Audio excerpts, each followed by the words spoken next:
নমস্কার বন্ধুরা, তোমাদের সকলকে আমার চ্যানেলে স্বাগত জানাই। তোমাদের কাছে আমি আবার একটা দেখুন নতুন জব ভ্যাকেন্সি নিয়ে চলে এসেছি। জব ভ্যাকেন্সিটা কিসের আন্ডারে হবে? জব ভ্যাকেন্সিটা হবে NHM অর্থাৎ ন্যাশনাল হেলথ মিশনের আন্ডারে নতুন ভ্যাকেন্সি এসেছে। সেই ভ্যাকেন্সিটা নিয়েই আমি তোমাদের কাছে বলবো। তাই তোমরা প্রথম থেকে শেষ পর্যন্ত দেখো এই ভ্যাকেন্সি কাদের কাদের জন্য এসেছে, কারা কারা অ্যাপ্লাই করতে পারবে না পারবে সেই সবগুলো সব ডিটেলস আমি আমার এই ভিডিওতে দেবো।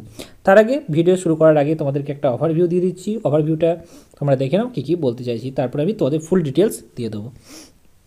এই যে ন্যাশনাল হেলথ মিশনের আন্ডারে যে অ্যাপ্লিকেশানটা বা নতুন ভ্যাকেন্সিটা বেরিয়েছে সেটা অলরেডি আবেদন শুরু হয়ে গেছে বলতে এটা 30/10 থেকে অলরেডি কী চলছে না এগুলা অ্যাপ্লিকেশান চলছে এবং তারা অলরেডি এটা ওয়েবসাইট চালু করে দিয়েছে। অর্থাৎ তোমরা এখনই যদি চাও তাহলে তোমরা অ্যাপ্লাই করতে পারো। এখানকার যে আবেদন প্রক্রিয়াটা বলছি, এখানে আবেদন প্রক্রিয়া করাটাও যেমন সহজ, সেরকম একটা কথা বলে রাখি যে এখানে কিন্তু পাওয়াটাও খুব সহজ। তার কারণ হচ্ছে 100-র মধ্যে জাস্ট 40 নাম্বার পেলেই কিন্তু এখানে তুমি পাস করতে পারবে। অর্থাৎ যে এখানে ছোট্ট যে সিবিটি টেস্টটা নেওয়া হবে, সিবিটি টেস্টের মধ্যে 100-এর মধ্যে 40 পেলে কিন্তু তোমার পাস হয়ে যাবে। এবং এখানে বেতন কী আছে? এখানে বেতন আছে তোমার 40,000, মোটামুটি 40,000 মতো আছে। এখানকার এজ কী লাগবে? এজ লাগবে তোমার 18 থেকে 40 বছর পর্যন্ত যাদের বয়স তারাই করতে পারবে। তার সঙ্গে কিন্তু এজ রিল্যাক্সেশনও এখানে মিলবে। এবং এডুকেশান কোয়ালিফিকেশান কি? যারা 12 পাস এবং গ্র্যাজুয়েট আছে তারা এটাতে অ্যাপ্লাই করতে পারবে। এবং এর যে অল ডিটেলস আরও কী কী লাগবে সেগুলো আমি তোমাদেরকে ভিডিওর ভেতরে বলছি, অর্থাৎ তোমরা প্রথম থেকে শেষ পর্যন্ত তাই দেখো। আর এখানকার লাস্ট ডেট কী আছে? লাস্ট ডেট হচ্ছে 12/11/2025, অর্থাৎ এই নভেম্বর মাসেই 12 তারিখে এটা শেষ হয়ে যাবে। অর্থাৎ এখন অলরেডি 30 তারিখ থেকে শুরু হয়ে গেছে এবং লাস্ট ডেট হচ্ছে 12/11/2025। সব রাজ্য থেকে কিন্তু এর জন্য তোমরা অ্যাপ্লাই করতে পারবে। শুধুমাত্র যে রাজ্যে হচ্ছে সেটা নয়, এটা কিন্তু অল ওভার ইন্ডিয়ার জন্য ভ্যাকেন্সি। তাই কতগুলো পদ আছে না আছে, কী করে তোমরা অ্যাপ্লাই করবে সব কিছু আমি তোমাদের ডিটেলস দিয়ে দিচ্ছি এবং তার সঙ্গে লিঙ্ক তোমাদেরকে আমি প্রোভাইড করে দেবো ডিসক্রিপশন বক্সে। সেখান থেকে তোমরা ডাইরেক্ট কি না যেই ওয়েবসাইটে এটা ফর্ম ফিল আপ করতে হবে সেই ওয়েবসাইটটাও তোমরা সেখান থেকে পেয়ে যাবে।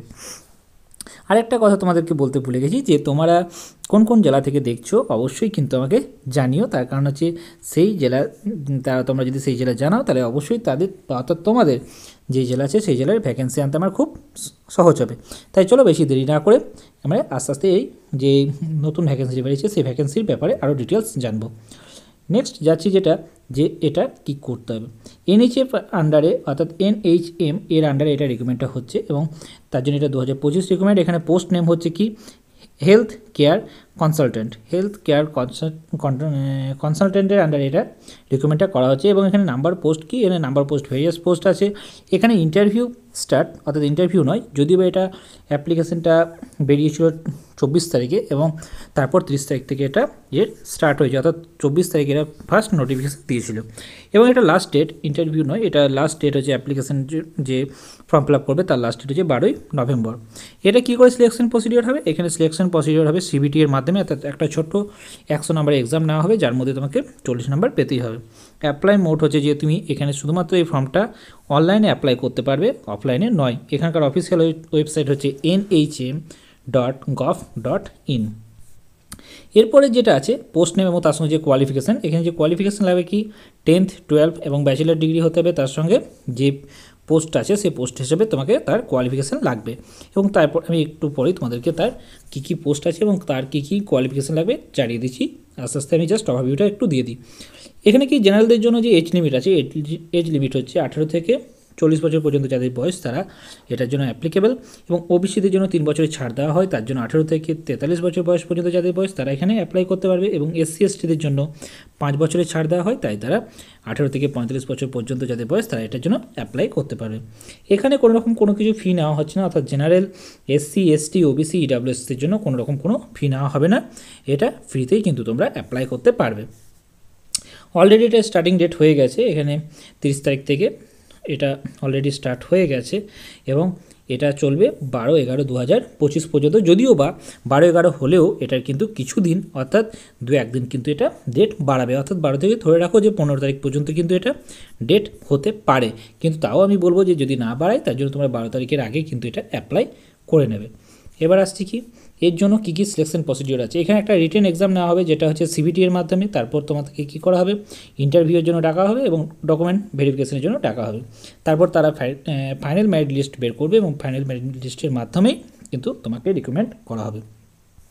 এখানে ডকুমেন্টস কী কী লাগবে, এখানে ডকুমেন্টস বলতে ক্লাস 10th এবং 12-এর মার্কশিট লাগবে, তার সঙ্গে সার্টিফিকেট লাগবে, এডুকেশনাল কোয়ালিফিকেশান সার্টিফিকেট লাগবে, কাস্ট সার্টিফিকেট লাগবে এবং ডোমিসিয়াল সার্টিফিকেট লাগবে এবং তার সঙ্গে এক্সপিরিয়েন্স সার্টিফিকেট যদি থেকে থাকে তাহলে লাগবে এবং আইডি প্রুফের জন্য আধার কার্ড, প্যান কার্ড বা ভোটার আইডি দিতে পারো।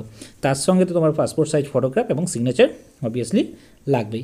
এখানে একটা কথা বলে রাখি, তোমাদের যে এজ কথাটা বলা হচ্ছে, এজ কিন্তু তোমার মাধ্যমিকের যে সার্টিফিকেট আছে, সেই সার্টিফিকেট অনুযায়ী কিন্তু তোমার এখানে এজটা ধরা হবে। অর্থাৎ তোমার বার্থ সার্টিফিকেট যদি থেকে থাকে সেটা আলাদা ব্যাপার, বাট তোমার 10th যে সার্টিফিকেট থাকে সেই 10th সার্টিফিকেট হিসেবে কিন্তু তোমার এজটা ধরা হবে। এটা কী করে তোমরা অ্যাপ্লাই করবে? অ্যাপ্লাই করার জন্য তুমি ন্যাশনাল হেলথ মিশন ওয়েবসাইটে যেতে পারো এবং সেখান থেকে গিয়ে রিক্রুটমেন্ট সেকশন বা কেরিয়ার সেকশন যেটা থাকবে সেখানে গিয়ে ক্লিক করলেই তোমরা NHM রিক্রুটমেন্ট 2025 নোটিফিকেশান অর্থাৎ ওই ব্যানারটা পেয়ে যাবে এবং সেখানে ক্লিক করলেই আস্তে আস্তে তোমার অ্যাপ্লাই অনলাইন অপশানটা থাকবে এবং অপশানে ক্লিক করলেই তোমার লিঙ্ক ওপেন হয়ে যাবে।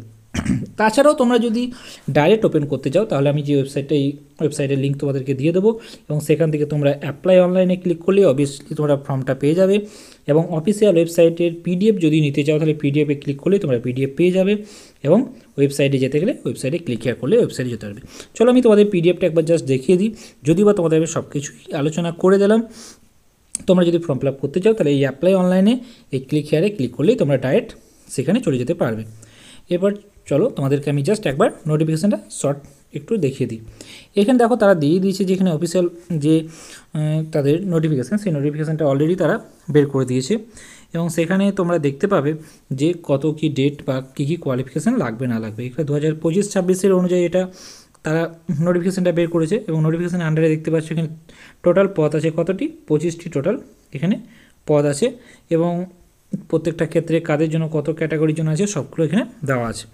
এরপরে তোমাদের ডেটটাও দেখো দেওয়া আছে যে 24/10/2025 কিন্তু এটা বেরিয়েছিল, তারপর 31 তারিখ থেকে বলতে যাচ্ছে প্রাথমিক, কিন্তু 30 তারিখ থেকে প্রায় হয়ে গেছে এবং 12 তারিখ পর্যন্ত এটা চলবে এবং তুমি লাস্ট ভেরিফিকেশান করতে পারবে, অর্থাৎ তুমি এটা লাস্ট দেখতে পাবে 13 তারিখ পর্যন্ত। কিন্তু এটা ডেটটা আমি এখনও বলছি এটা ডেটটা কিন্তু বাড়াতে পারে।